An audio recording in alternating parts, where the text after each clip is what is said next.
The Nerdcast Empire is on the air. We are back with another week of music excellence here on the Nerdcast Empire. I am Matt in the studio. Great to have you along with us for another week of the best rock and metal releases here on Music Weekly, as we do each and every Sunday night, live on twitch.tv/Nerdcast Empire. Got another good week of music coming your way. We're going to be taking a look at the best rock and metal releases from July the 19th, and some good stuff coming up on tonight's program. Joining me in the studio, as always, is Mike. Mike, how's it going? It is going. I feel like we just stopped a podcast like an hour and a half ago. But yeah, July 19th, some different sounding things out there. Was able to scrounge up a couple worth mentioning, and looking forward to getting into it. Yeah, it was definitely an interesting week for sure. Chris joining us in the chat. He's actually live. Normally parts unknown. We can, as we mentioned the other night, he is checking out Metallica and his favorite band, Five Finger Death Punch. Absolutely. He's gonna rip us in the chat for me saying that.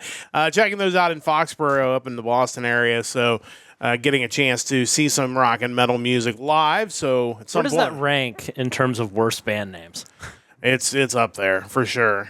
Something to think about for future content. I mean, you could make a list every week off of these lists you put together, because there's certainly some winners out there. Some of those are awesome.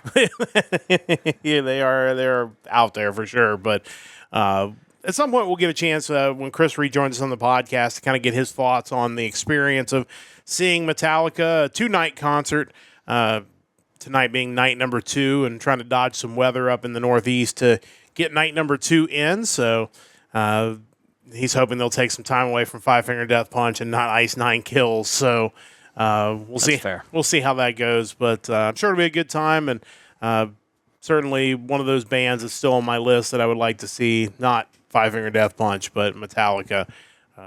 Obviously, I've seen the rest of the big four. That's the only one I haven't seen yet. Same here. That's one I would definitely like to see at some point. But we're going to start off talking a little about a big classic American band. It's not Metallica in this case, and we did talk a little bit about them to start the show. Normally, we put together 3 or 4 news items to open up each and every Music Weekly, but really there was one really big news item, and I figured it was a good way to start off the program today, talking about the news that was released this week on social media by Aerosmith. Unfortunately, it looks like their time touring has come to an end. Steven Tyler has been dealing with some significant vocal issues, and he has been trying to rehab those and be able to get out on the road. And much to their credit, rather than just use AI backing tracks or just AI altogether, or just old school backing tracks where you just play the recorded version of songs and continue to tour, they've decided to come off the road, looks like, for good. And, first off, before we get into kind of the significance, because that's what we're going to talk about, it's just incredibly sad that, and obviously it happens to every band at some point that, the end comes. But it's sad for it to kind of happen this way, where they, health reasons just kind of made it happen. And at the same time, you do have a lot of respect for a band that respects its fans to the point where it's like, look, if we can't give you the show that you think you're paying for, then we're not going to do this, and we're going to give you your money back so that we don't rip you off. Your thoughts on that?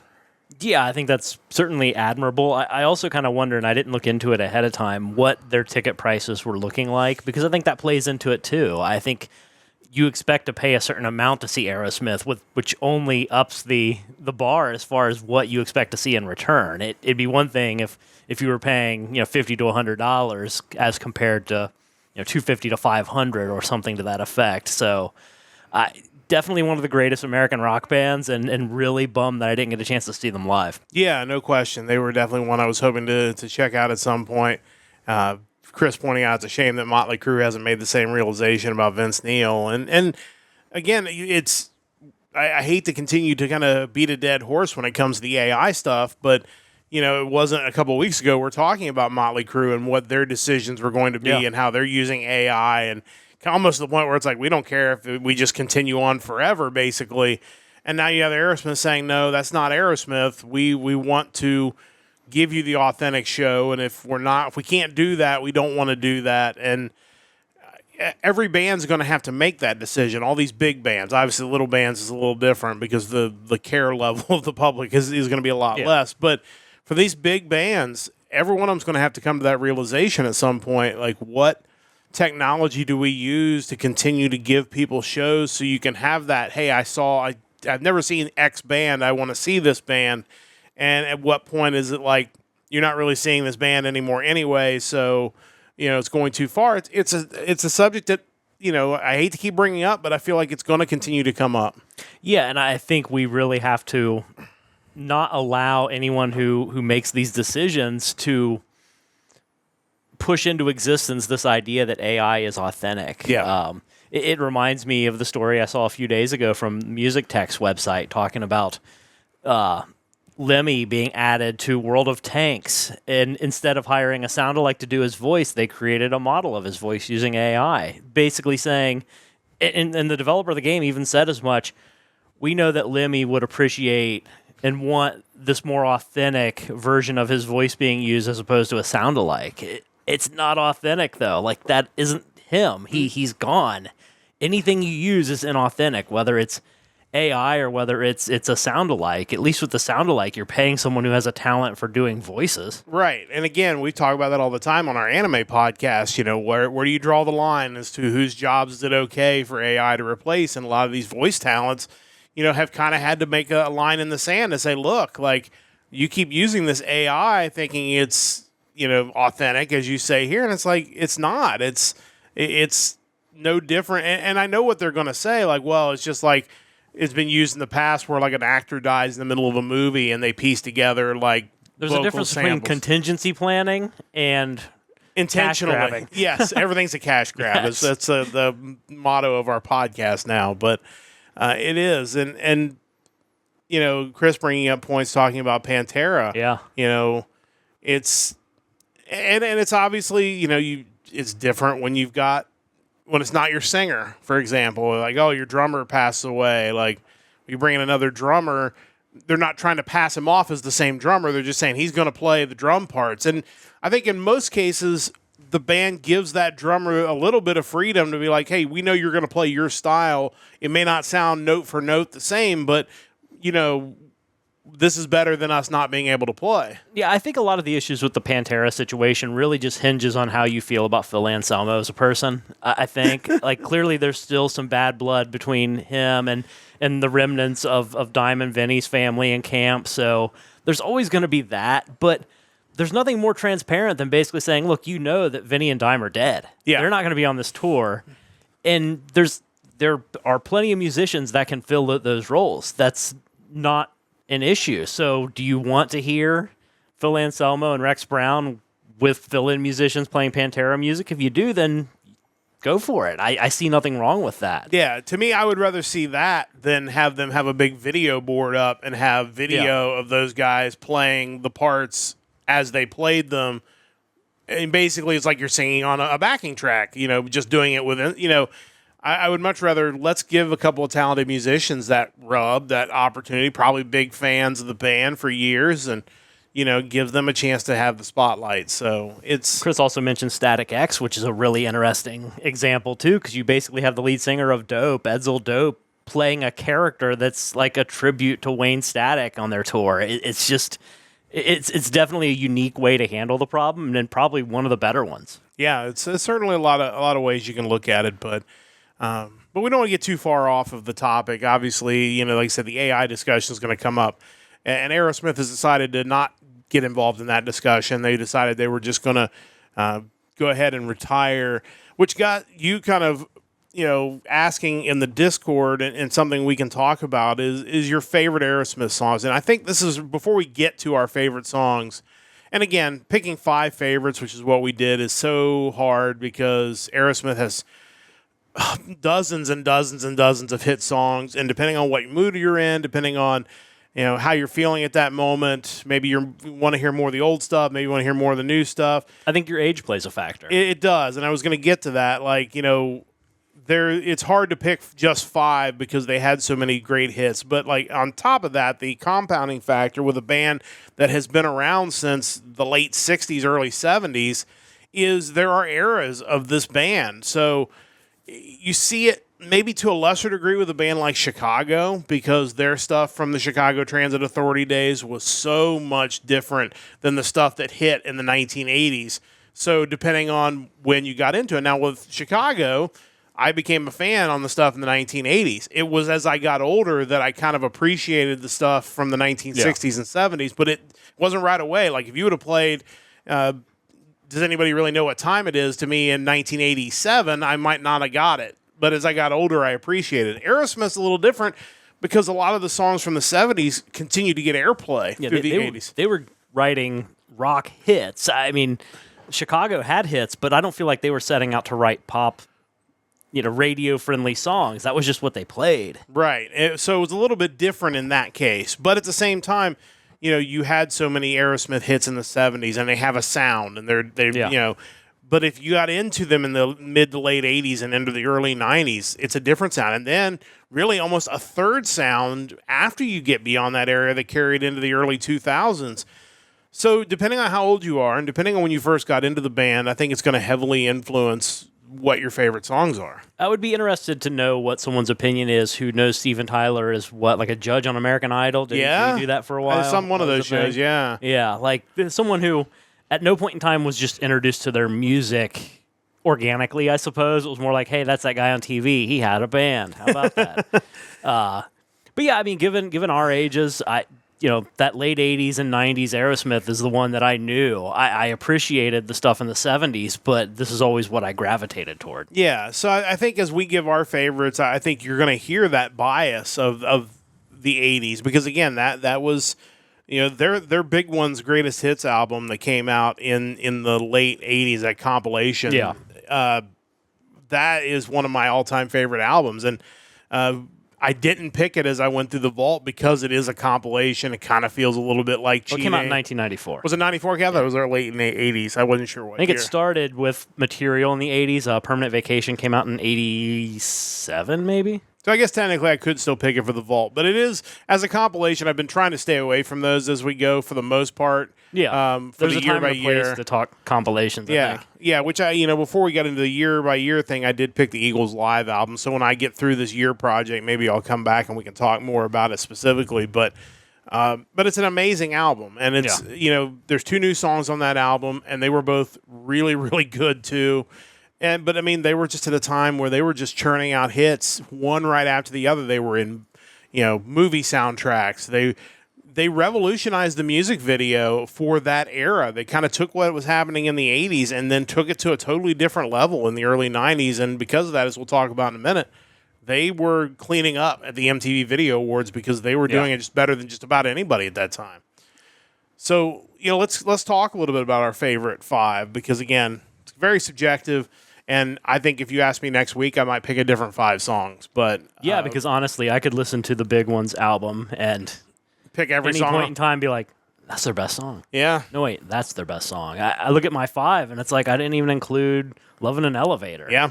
Which is easily a top 5. Or Ragdoll, or, Crying, or... Ragdoll was on my Living list, on the and then I ended Edge. up That's a pulling it great off. song. Yeah, so let's hear your 5, and then we'll get my 5, and then we can kind of discuss a little bit. So yeah, kind of going in what I assume is reverse order from 5 to 1. It was hard to rank them, so this is very loose as far as how I feel about the songs. But the first one I threw out there for number 5 is one of the new songs for that compilation, and that's Blind Man. Yeah. It's a tremendous song. Number 4, my enjoyment of Aerosmith kind of extended past this and past Get a Grip to the next album, which was 9 Lives. And my number 4 song is Holding My Soul. Oh, that's a good one too, yeah. Kind of one of their later, still rock songs before I Don't Want to Miss a Thing became meteoric. Yes. Number 3, Deuces Are Wild. Okay. Tremendous song from the Beavis and Butthead Experience CD. Number 2, Dream On. Yeah. I think it's just an undeniable song. Even if you prefer the late 80s and 90s Aerosmith, Dream On is just a tremendous song. Yeah.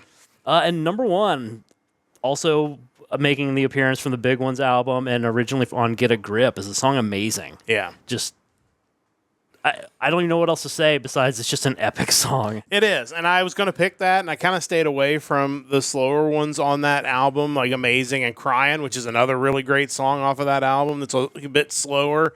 but just a really well-composed song. And Amazing is certainly one of their best songs. The thing about their slower songs is there's a certain like soulfulness or something to it where it doesn't just feel like any old power ballad. Like there's more there typically. It's like a bluesy influence, I think. And it's not that I don't like power ballads, but their songs just, especially songs like Amazing or Angel, Crying, just had a different thing to them. Yeah, 100%. Totally agree with that. And those are all great choices. Which is, we only had one song that overlapped, and I didn't rank mine 5-1, so I can just go ahead and mention that Dream On was one of my 5. Again, I think at any given time you could argue that it's their best song because it has really had the staying power to not just last into this era, but continue to be used. I mean, you see sporting montages with Dream On to this day being used. It's just a classic song and one that has stood the test of time. The other ones all came from that Big Ones compilation. I've got Janie's Got a Gun. I feel like it was a song that for a while I didn't like listen too much because I felt like it was very overplayed. Yeah. But I think it's a great story in a song, and I think that's kind of what makes it a good song. The Other Side, that's just one that is a song that kind of goes in a couple different directions as far as pace. I love songs like that where you're able to kind of take two songs and kind of feel like you're mashing them together. That's a great one. An underrated track off of the Big Ones compilation is Eat the Rich. Like, good song. That's just, it feels like the closest this band got to like a metal song. Like it feels kind of aggressive. I think it and Walk on Water definitely had a heavier tone to them than what you saw in that era. Yeah, for sure. So that's definitely one I really enjoy. And then Love in an Elevator, like, again, just classic of that. It is very much, I think of that song and I think of that era of Aerosmith, and it's just a little bit of sleaze in this song, but not too much. It wasn't over the top. They always found a way when they dabbled into different styles of music not to change what they were doing, just to kind of borrow from it a little bit. But it brings up the question, because we talked about it, and in fact, you mentioned it on last week's podcast. Foo Fighters really felt like they took over for Aerosmith as that quintessential American rock band. I think we're still looking to see who the next quintessential American rock band Five is. Finger Death Punch. There you go, for sure. But it'll be interesting to see. Let me go down the awards real quick before we kind of get to that. So they've won 34 awards, nominated 86 additional times. Or total of nominations are 86, 10 MTV VMAs, 4 Grammys, 6 American Music Awards, 4 Billboard Awards, and you look and they're all basically almost all from this era of Aerosmith. And you look at their Grammy Awards, they won in 91 for Best Rock Performance by a Duo or Group for Janie's Got a Gun, then won again in 94 for Living on the Edge.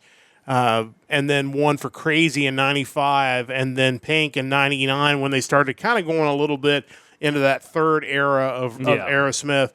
But then continue to be nominated even beyond that as late as 2003 with Girls of Summer. But, it's... I forgot about that song. Yeah, so that's the other thing is there's a lot of hits in between that we didn't kind of get to and kind of putting this together today that could make a top 5 for any one person. As far as influential mainstream rock bands, they're up on our Mount Rushmore with somebody. Like, I don't know who the 4, if you had to pick 4, maybe that's a good podcast topic, is to try to figure out the 4 mainstream rock bands, because, you could argue Foo Fighters has made a very strong argument for being on that list. And then you go back and figure out, like, did the Beatles get a spot on that list for what they did in the 60s, or Rolling Stones. Like, I'm not a huge Rolling Stones guy, but I do appreciate what they did for music and kind of their influence. Sure.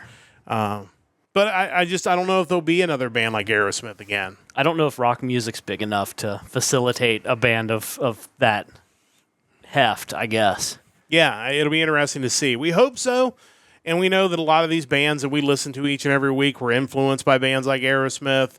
And, you hope that as it's easier in some ways to produce music now because the technology is there, hopefully there are still people out there that want to take on rock music and want to make new rock music. And hopefully there's an audience for it. I think there should be, because we've found a lot of wonderful bands over the course of this almost half year now that should be on a radio somewhere, should be out there where people can hear it and find it. And, Someone should be on the radio. yeah, that's true. And, little podcasts like ours and obviously bigger podcasts hopefully are shining a light on these bands, and then maybe eventually, it'll snowball and they'll take off. But Aerosmith, again, all-time greats, and certainly wish him the best in retirement. Hopefully Steven Tyler can enjoy his retirement without any kind of major long-term health issues as relates to his vocal cords. But just some sad news to see one of the all-time greats hanging it up. Yeah, I did want to mention real quick, kind of talking about bands that we highlight here, and events that also highlight them. Over the weekend, there was the Mad with Power Fest up in Madison, Wisconsin. They actually had a live stream of it on the Lords of the Trident Twitch channel. Definitely worth checking out. The live stream for what looked like just a small club was actually really well done. But we like our power metal here, so definitely check that out if you're into power metal, and maybe look into checking them out live next year. Yeah, no question about it. Madison, Wisconsin's a cool town. I haven't been in a long, long time, but definitely a place that's worth a trip. And anytime you get to hear live power metal, certainly a good thing for sure. So, that was over the weekend, and I don't know if they have any VODs up from that. Or they do. Their Twitch channel, interestingly enough, has the 2 VODs from Friday and Saturday from the festival, and then an older video of them playing video games. So just 3 VODs up right now, but I know from my playlists, I've seen, let's see, Glyph has been on my playlist before, as well as Celestial Wizard. Definitely a cool event, and bands that deserve some attention. Hopefully I got the link right there. We'll see if that actually pops up, but I figured I'd go ahead and link to that in our chat if you want to check out their channel right here on Twitch.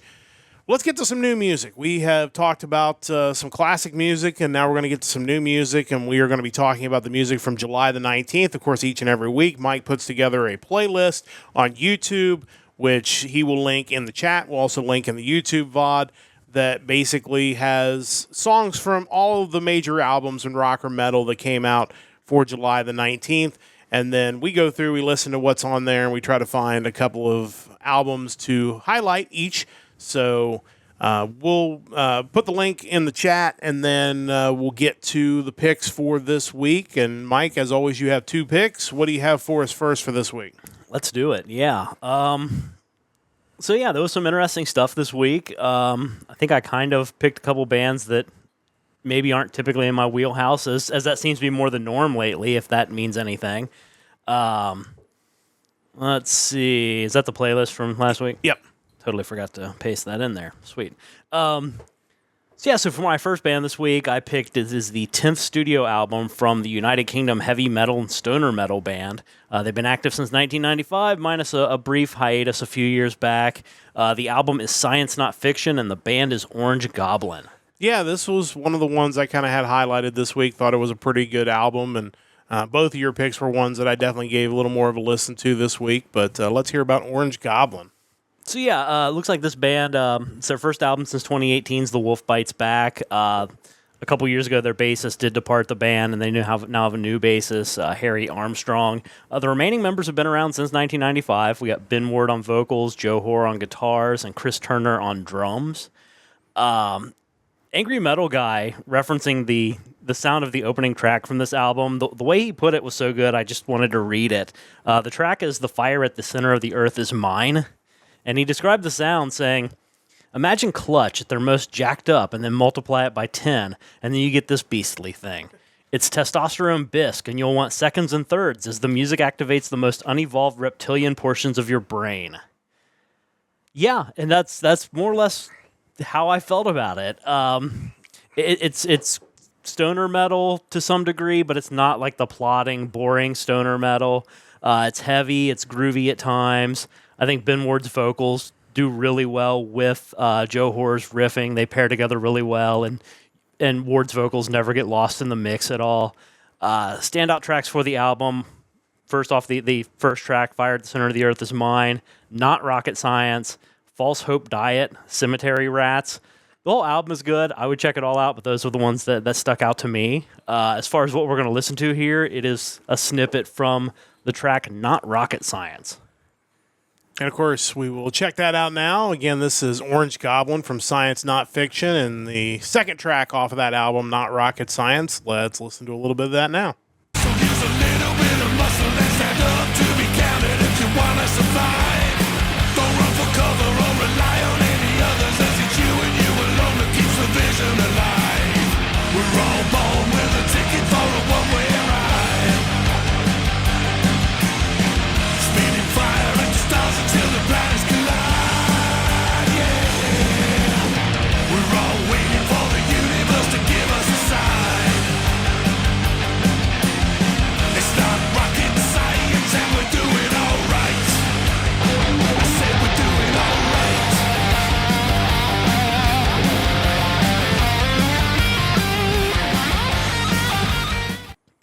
Yeah, I really like the guitar stuff there at the end of that chorus. And just a reminder before I get too far into that, if you're listening on the podcast version, of course, you're not getting the music clips with this, so you got to listen either live on twitch.tv/Nerdcast Empire or on the VOD, presuming that the YouTube algorithm doesn't cut out the music. But this is just a really great rock album, and I think these guys have a great sound, and that track obviously was really, really good. So definitely looking forward to checking out a little more of this when I get a little bit of time. But that was Orange Goblin, Science Not Fiction, one of the two new releases on July the 19th that Mike has picked. As always, you have a second release for us. What do you have for us for release number 2? So yeah, for my second release, I really enjoyed this as I started listening through it, and hadn't really done a whole lot of research on it yet. Upon doing so, I found out this album was actually released last year by the band themselves, and since then they've signed with the record label Wormhole Death, who are now re-releasing this album, which, looking at the record label's website, they definitely seem like they've grown a lot, and they have distribution in multiple countries across the world, so really cool news for this band. But that being said, it's their debut album. The band is Damage & Co., and the album is Life's Grand Delusion. Yeah, I missed the note originally that this was being re-released, because when I listened to it a little bit, like, oh, this is good. And then I looked at the date, I'm like, oh, this must have ended up on the list by mistake. So I kind of like left it and didn't finish listening to it. But then when you said, oh, they're re-releasing, I'm like, oh, well, that I think that makes it fair game. So if I try not to sneeze here, tell us a little bit about it. So yeah, according to Encyclopedia Metalum, the band currently consists of Peter Paul Valletta on vocals, Daniel Sammet on guitars, Keith Muscat on keyboards, Alexander James Mifsud on bass, and Ishmael Bonello on drums. They started in Malta in 2017 as a duo, according to the press release on Wormhole Death's website. In 2018, they rounded out their lineup and set to conquer stages in Italy by next year. They've played stages with Lordi in the past, performed at festivals such as Dark Malta and Farson's Beer Festival. Listening to them, you kind of get an idea that they have multiple metal influences. There's a lot going on. Maybe not as heavy as you'd think from a metalcore band, but there's definitely a metalcore vibe there. I definitely hear some modern metal to their sound as well, and even some alternative metal. Sometimes when I'm listening to it, it almost feels like I'm listening to like a follow-up to Trivium's The Crusade. Like, it's got a certain heaviness to it, but you're almost expecting harsh vocals, but it's like that guy called in sick, so they don't happen. But it's a really cool sound, though. I certainly enjoy it. The album was mixed and mastered by Matt Hyde, who's actually worked with Slipknot, Bullet for My Valentine, Trivium, Machine Head, As I Lay Dying, and Chimera. So that also might lend to some of the influences that you hear on this album. Standout tracks include Truth, Destiny, Life's Grand Delusion, Corvus, which is like a 1.5-minute piano instrumental that makes way for the next track, Dragonfly and Amber, which is really good as well, and Afflicted. I certainly recommend the whole album, but those were kind of the tracks that caught my attention most. And as far as what we're going to listen to, it is the track Destiny. So we're going to check that out now. Again, this is Damage & Co., Damage & Company. Life's Grand Delusion, the album being re-released as of July the 19th. This is the second track, Destiny. So let's check that out now.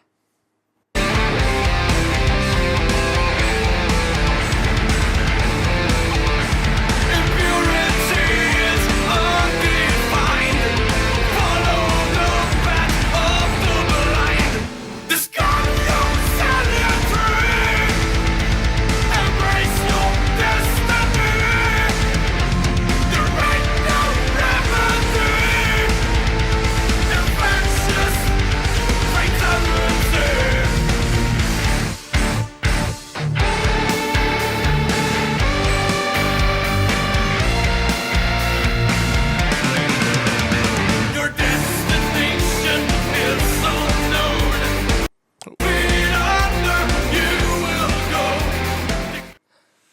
trying to figure out something in the chat while I'm trying to run the board as well. But no, this album is really good. Like I said, I had listened to this when I was kind of looking for my 2 picks, and like I said, I didn't really clarify that it was coming out again, so I kind of missed out on it. But no, this is really good stuff. I think people are going to really enjoy this, and hopefully this is an opportunity of them getting on a new label that maybe they're getting a little more exposure for their stuff than previously, and maybe this is a chance for this band to kind of take off going forward. Yeah, I definitely think they deserve it. I was really impressed with their sound. And as far as the re-releases go, I noticed on next week's list we have several kind of right out the gates. So I'm starting to think maybe we just go ahead and include those, and if there was something cool from a few years back that's getting a little more attention now, then by all means we'll keep it on the list. Yeah, I think so. I think, we weren't doing a podcast probably when it came out the first time anyway, so It's not like we could have spotlighted it. But and we make the rules, so yeah, we can basically include or not include. We could whatever. include a box set from 1978 that's being re-released. Yeah, that's all that matters. Hopefully, that's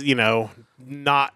We don't do it because it's one of the few choices we have in a given week, but this week was a little thin on good choices, so this would have been a good week for something like that. We probably would have included it, but good stuff. Damage & Co. Life's Grand Delusions coming out re-release on July 19th, so definitely check that out. I have 2 picks as well this week, and we are going to start off with the first pick. This is a band that has basically taken on a classic rock style in a modern band. This is Falcon Trails with Coming Home. Features Finnish composer / lyricist Mika Gronholm. He's basically put together a 70s rock and funk band with vocalist Lee Small, who's been involved with Lionheart, Arkham's Razor, and Andy Scott's Sweet, along with Finnish session drummer Tom Rask. Just a really classic rock sound, and in fact, there's definitely even some funk into some of this as well, and some of the tracks even kind of have a gospel sound to it, which is kind of wild, but they do it really well. So this is one of those albums that, the tracks vary enough that there may be a couple tracks you're like, I'm not really feeling this, but I think everybody's going to find something on this album that they're really going to enjoy.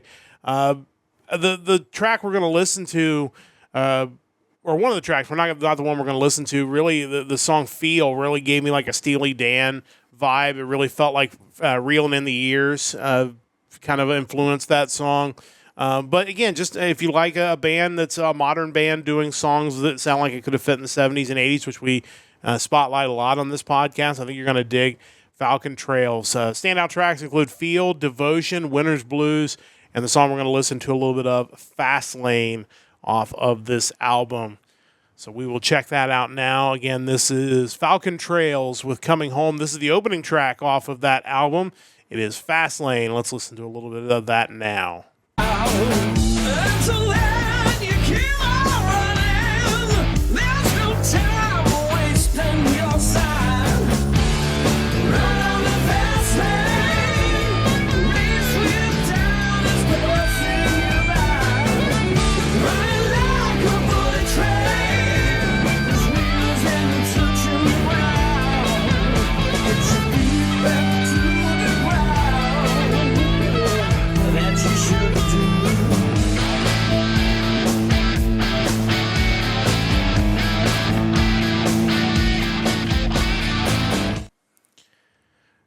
Sometimes, obviously we listen to this music kind of to preview it, but I don't ever listen to it with headphones on until we get to the podcast. Yeah. So listening to that track now, a second time, I really heard the mix and heard like in the left channel a lot of like the bluesy type, almost like maybe harmonica or something that's definitely coming through, and the mix actually was even more impressive getting to listen through headphones than when I originally listened through my speakers. But again, just classic rock sound, and I think they do a pretty good job of it. Your thoughts on that? Yeah, I totally agree. I like anyone that just sets out and unapologetically is like, we're a classic rock band. Doesn't matter that this is 2024, we're a classic rock band. Really enjoyed the sound.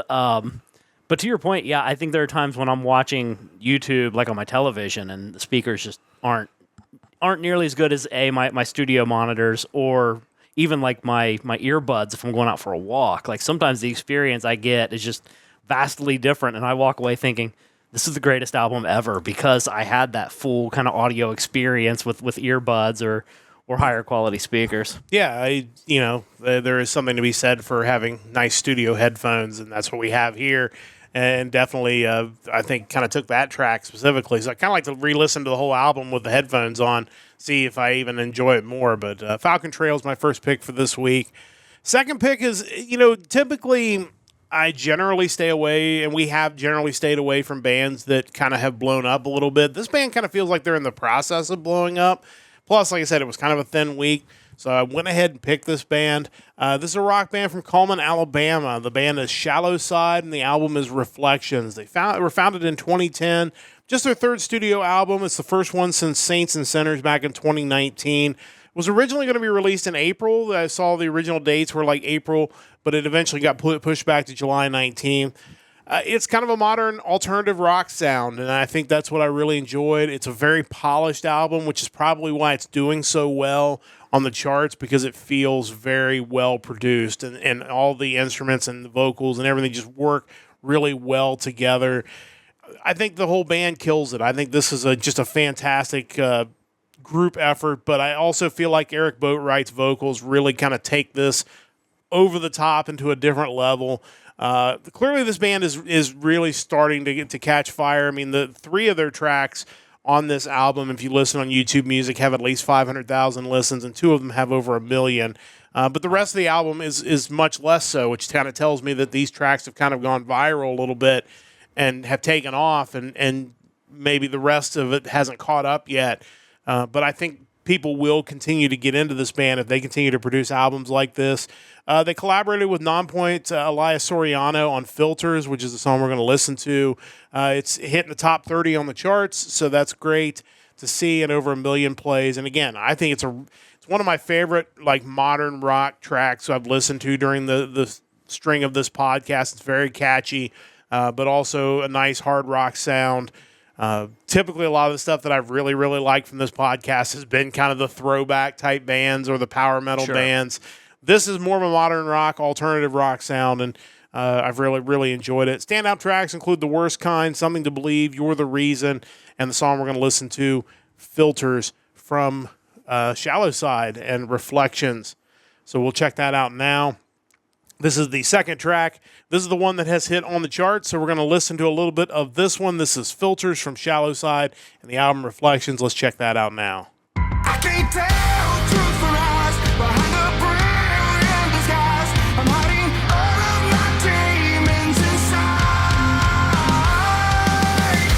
Am I losing my mind? I know I'm drowning, but I'm still counting on me. My choice is blurring the lines. I need to feel again and make a difference. It's like a hero, a killer. It's getting kinda hard to tell between the filters.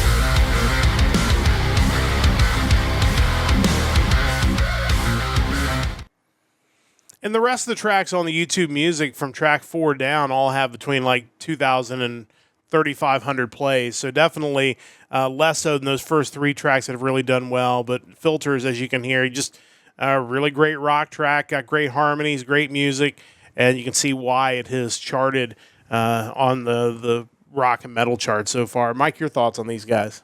Yeah, you weren't kidding about the vocalist. I think that does kind of take things to the next level. But yeah, just well done all across the board. I'm curious to see kind of what's next for them. Do they keep pushing it? Do they, kind of keep going up the charts and becoming a big thing? Because I think, based on that song alone, they certainly have something. Yeah, there's definitely something there. And like I said, I mean, that song obviously is the one that's hit, but I've really enjoyed everything I've gotten to listen to on the album so far. They've got a great sound. I think the sky's the limit for Shallow Side and where they could go going forward. So I'm excited to kind of follow along. and see what happens to them as they continue to push forward as a band. But that's our new stuff from July the 19th. Some good stuff once again for you to check out. Of course, check out Mike's playlist if you want to find your own albums from July 19th that you want to check out. If you're listening on the podcast version, we're going to step aside for a timeout. When we come back, we are going into the vault where Mike and I will each give you a classic album you need to check out. We'll do that on the other side of this timeout here on the Nerdcast Empire. Back on the Nerdcast Empire, Music Weekly is underway once again. This is the 25th edition of Music Weekly. We are almost a half year in to this project, which we will hit next week. Don't forget to check out our website, nerdcastempire.com. You can listen to old podcasts there. You can check out our store. We really appreciate all the support. Of course, while you're on Twitch, whether you're here for the VOD, whether you're here live, drop us a follow. We're still pushing for 50 followers. We would really appreciate your support, and we appreciate the support of everybody who has listened, has followed, has shared our stuff. We really appreciate that. Anything like that is a big help to us. Coming up Thursday, we'll be back for another episode of Anime Thursday. Still haven't figured out what we're doing Thursday, but we'll get that figured out before we reconvene at 7 o'clock on Thursday evening. And then next week, we will have another episode of Music Weekly. It will be the half-year mark, episode 26 of Music Weekly, and we will review the music of July the 22nd. 26th. Yes. July 26th next week. So math failing me there. But July 26th, we'll review that music coming up next week on the Nerdcast Empire. But it's time to go into the vault where Mike and I will each give you a classic album you need to check out. Mike, you are almost to the end of your trip through the alphabet. And, of course, as everybody knows about the alphabet, when you get to the end of the alphabet, that gets to be a challenging exercise. Speaking of exercise, if you will, doesn't start with X, but to have that sound first. What do you have for us to vault this week? Yeah, so a few weeks back, as I've been nearing the end of the alphabet, or at least had it in my sights, I realized there was a problem, and that's I didn't actually own any albums or CDs featuring bands beginning with the letter X. Would have made this week really difficult for me. Had a couple solutions that I could have gone with. I either could have just skipped the letter entirely because it's my alphabet. It's your rules. Or I could have used it as an opportunity to, instead of featuring something that I know really well and have in my collection, I could use it as a chance to expand my collection and find a band maybe that's pretty popular that I just haven't been familiar with and get into them that way. And that's what I went with. So after doing like a quick search on Amazon, I found a compilation CD from legendary Japanese heavy metal band X Japan, originally called X, then X Japan. Not to be confused with X Nippon, which is Twitter in Japan. There was an issue there because the band owned X Japan, but that worked out. So that being said, I went with their 1993 compilation, X Japan Singles. X Japan obviously are legendary. I think if you are into Japanese rock music, there's a good chance you have been exposed to their music, or at the very least, enjoyed listening to a band that was influenced and the pioneers, maybe. I don't know if that's too strong a word, of the Visual Kei movement. Yeah. Certainly one of the pioneers of that movement that really kind of it ran along the same tracks as like the glam movement in the U.S. with like what you had with hair metal, quote unquote. Definitely an image. Yeah, there's a visual to go with the rock, but to also say that X Japan was only about the visuals would be doing them a severe injustice, because they were one of the greatest rock bands Japan has ever produced. Yeah, absolutely. I don't think you become as influential as them if you're just style. There are a lot of pop metal acts over here in America that had a great style, but people aren't talking about how influenced by them they were. Right. There were some really good ones too, but that being said, it's the ones that had the real music chops that stood the test of time. So this band formed back in 1982. They were active from 82 to 97, and then once again from 2007 to 2018. Kind of an interesting side note is that their lead singer actually quit the band at one point and joined a cult. And as a result, ended up bankrupt. Thankfully, that all worked out, and he was able to rejoin the band ultimately when they reconvened. But kind of an odd story there reading about it. They started as more power and speed metal, and then shifted toward like progressive sound, which they had a lot of ballads, I think, at that point as well. They only had 6 studio albums from 88 to 96. This singles collection I have here, the singles album contains all the singles during their CBS Sony period. It's just really good rock music. I was amazed at how much I enjoyed this. There are some studio and live versions of the songs that kind of make up the album. But as far as the standout tracks, Kurenai, Endless Rain, Weekend, Silent Jealousy, Sadistic Desire, and Say Anything. The studio versions over the live versions. The live ones are fine, but I typically just prefer to listen to studio releases. But yeah, this is just a band that you really need to check out. Yeah, I've enjoyed their stuff over the years that I've listened to. Just a few quotes and a few notes from the Wikipedia page that kind of put them in perspective.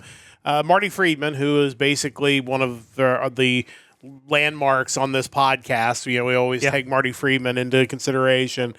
Called X Japan the biggest band in Visual Kei and by far the most versatile musically. Cited them as the reason he got into Japanese rock music, which obviously has turned out really well for him. Gene Simmons, in the documentary We Are X, basically said that if X Japan members were, quote, born in America or England and sang in English, they might be the biggest band in the world. That's pretty high praise from a guy like Gene Simmons. I can't imagine that he's just saying that about every band that's out there. No, I mean, he doesn't stand to make any money off of saying that, so that's pretty impressive. You look at some of the awards. Obviously won Grand Prix New Artist of the Year at the 4th Annual Japan Gold Disc Awards in 1990. In 2010, they came in third in a poll by Oricon, which Japanese bands people wanted around for future generations. Consequence of Sound named them as one of their top 15 cult acts in 2011.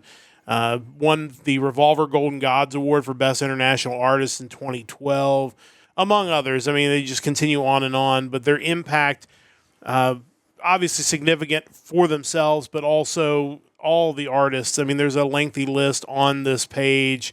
And, band Miyavi, Duran Gray, Galernius. Yeah, I never can pronounce that. Galnerius? Yes. Sadie vocalist Mao. There's so many bands. Lunacy was listed on there. And probably hundreds more that aren't specifically listed there, but had their music tastes influenced by X Japan or the individual members of the band. Just an incredibly important band in Japanese rock history, and kind of works out well. They have that X space all to themselves, made a very easy choice for you, but also I think this is a band that deserves to be up there on that list of important bands in rock and metal history, regardless of country of origin. Yeah, it's definitely a good reason with this alphabet that I'm doing now to get into them, but honestly, I probably should have become familiar with them a lot sooner than now. Yeah, it kind of works out in two ways, so definitely check out anything by X Japan. They're just phenomenal, and certainly a great pick for the vault this week. So we're up to 1989. We were almost done with the 80s for my vault pick, and there are a ton of great albums in 1989. We'll run down some of the ones that I did not pick for 1989 before we get to one. And of course, Mike will probably have a couple more that I did not pick that he would consider.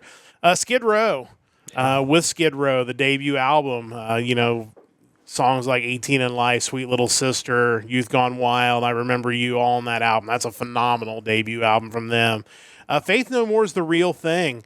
Not maybe a deep album from them, but of course it included Epic, which is an amazing Out of song. Nowhere, Falling to Pieces. Yeah. Surprised You're Dead. Yeah. Great track. So that's a really great album. Dr. Feelgood from Motley Crue.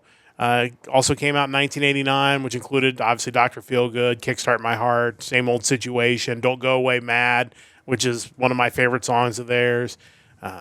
That's a really good album. We talk about Aerosmith. Pump came out in 1989, which included Love in an Elevator, Janie's Got a Gun, The Other Side. Certainly, songs that we were just talking about in the opening segment of this podcast. Dirty, Rotten, Filthy, Stinking Rich came out in 1989 by Warrant. And, the Down Boys, Big Talk, Sometimes She Cries. Obviously, Dirty, Rotten, Filthy, Stinking Rich, and Heaven on that track as well. So that's an underrated album, actually. That is an underrated. When I opened it up, I'm like, man, there are so many hits on that album. Some other ones I want to call out really quickly for our listeners. Extreme, by Extreme, the first studio album from those guys. You had songs like Kid Ego and Mother Don't Want to Go to School Today. Classic. Not a ton of hits on that one. Play With Me, also on there. Kid Ego, I think I mentioned that. Little Girl's the other single off of that album. But again, great opening album. That just takes me back to, was it Guitar Hero Rocks the 80s or whichever one it was that had Play With Me as like the final boss song, I think more or so. less. It was just comically difficult to play. Yeah, I think that was that one. But yeah, those guys are great. Obviously, we talk about them a lot on this podcast. Mr. Big, the debut album from Mr. Big, interesting because we've just talked about what could be and maybe their final studio album that has just come out. But their first album was starting off with Addicted to That Rush, Wind Me Up, Merciless, Big Love, 30 Days in the Hole, the Humble Pie cover. A lot of great stuff off of that album from Mr. Big. One of my favorite Billy Joel modern albums, Stormfront, came out in 1989, which included We Didn't Start the Fire, which is probably overplayed, but still classic. The Downeaster Alexa, one of my favorite modern Billy Joel songs. I Go to Extremes, Shameless, Stormfront, Leningrad, and So It Goes, which is another great one. Really love that album. It was hard not to pick Phil Collins again because But Seriously came out in 1989. Which is another massive album. That's Just the Way It Is. Do You Remember? Something Happened on the Way to Heaven. I Wish It Would Rain Down. Another Day in Paradise. Just some massive hits Classic. from Phil Collins. Those are all possible choices, and we'll get to some more potentially when we get through what I did pick. In the end, again, as we make these choices, sometimes it's about what's the best album for the year. Sometimes it's about an album that was influential to us. So in the end, it came down to an album that I own and owned and have for a long time. It is Don Henley's 1989 release, The End of the Innocents. Just a phenomenal front-to-backer for me for Don Henley. Just listened to it again today. Starting off with the title track, number 1, which was co-written by Don Henley and Bruce Hornsby. Just a great, slower song. Followed up with How Bad Do You Want It? Then I Will Not Go Quietly, which features Axl Rose on backing vocals. The Last Worthless Evening, New York Minute, which may be one of his best slow songs. Just a great story in a song. Shangri-La, Little Tin God, which was co-written with J.D. Souther of course, worked with him with the Eagles. Give Me What You Got, If Dirt Were Dollars, and then closing out with one of his best songs, The Heart of the Matter, at the end. But this is just an album that I owned for a long time. It was his best-selling release, selling over 6 million copies in the U.S. alone, peaked at number 8 on the charts. The singles all charted. Just a massive album. New York Minute ended up getting covered again when he reunited with the Eagles in 94, was on the Hell Freezes Over album, which I think it charted again when it was released with that. But we talk about all the time what the Eagles and what their individual members have meant to my music fandom. So this album was not only a great one, but a really important one. Your thoughts on this one? It's funny to think that his solo material overshadows the solo material of the other members, but because, they all had great careers too, but man, Don Henley was on a different plane of existence. It's funny thinking about it now, like End of the Innocence sounds like it should be a Bruce Hornsby song, so that makes sense. And the second you mentioned Axl Rose being featured on I Will Not Go Quietly, I can just hear his like backing vocal in that chorus, like raspy, like classic stuff there. Just a tremendous album. Heart of the Matter is a great song. Last Worthless Evening, tremendous too. I can't fault it. There's nothing wrong with this album at all. Yeah, it's one of my all-time favorites. Speaking of Axl Rose, before we mention any other 89 albums that I missed, if you've not checked it out, check it out on YouTube. There are videos from Billy Joel's final residency show in Madison Square Garden, which was a wild, successful residency for him. But they brought Axl Rose out, and they did Highway to Hell. They did one other song, too, but I don't remember what it was off the top of my head. But funny, I can't remember now either. Yeah, but like Axl Rose still sounds great for his age, and Billy Joel still obviously getting it done. I think he's at 75 now, but it was really cool. And I think Live and Let Die. Live and Let Die, yeah, because that was a song that GNR had covered. Yeah, back in the day. But I thought that was really cool to see those two guys collaborate, and it's I guess not as outrageous when you see, he was clearly working with Don Henley back in the day. Like, clearly sometimes you think there's a disconnect between maybe music that Axl Rose would do and that type of music, but it does all kind of tie together somehow. Yeah, Axl Rose is a different individual for sure. And, it's kind of wild to see him now after all kind of the horror stories of back in the day as far as, showing up late for concerts and just being difficult to work with. To this day, I still think Chinese Democracy is grossly underrated. Like, I really enjoyed that album. Does it make up for how long it took to create it? Maybe not, but it was never going to live up to that. No, and I don't think Axl Rose was ever going to create anything like Appetite for Destruction again. I don't think he's that guy. No. Like that was who he was at that point in time in the late '80s. But I think he's a dude who guest writes songs with Don Henley and performs with Billy Joel. Like, I think that's just kind of his makeup. Yeah, I don't think his voice would have ever allowed for him to sing more like pop songs, but like when you have him collaborating with these guys, it fits him perfectly. Yeah. So it's so cool. Anything I missed from 1989? Because obviously that was a pretty extensive list. That's a tough question because there were so many big albums There were. in 1989. The Cult Sonic Temple came out then. Firewoman, Sweet Soul Sister, great album. The debut album from Dream Theater, When Dream and Day Unite, came out. Tesla's The Great Radio Controversy. We have Howard Jones, Cross That Line, with Everlasting Love. It's a great song. I know they get overplayed a lot on Sirius XM, but Great White's Twice Shy came out. Yeah. Had Angel Song, Missed a Bone, House of Broken Love, Once Bitten, Twice Shy. Like, overplayed, yes, but that's a classic. Yeah, no question. Another kind of under-the-radar, underrated album from back then was the Blue Murder album, self-titled Blue Murder. It was John Sykes, Carmen Appice, and Tony Franklin. Really good stuff, just by kind of out of nowhere, few guys who were kind of big in the industry, worth checking out. Tom Petty's Full Moon Fever. Yeah. Free Fallin', Won't Back Down, Running Down a Dream. That's a great album, too. Can't go wrong with that. The debut from Dangerous Toys, self-titled album, really good as well. Badlands, their self-titled debut album. That was Jake E. Lee's project outside of his time with Ozzy. Really cool stuff, too. While we're on the Japanese rock mode, the second album from Bees came out. Off the Lock. They're right up there with X Japan as far as just legendary big Japanese rock bands. Otherwise, White Lions' Big Game came out. Little Fighter and their cover of Radar Love.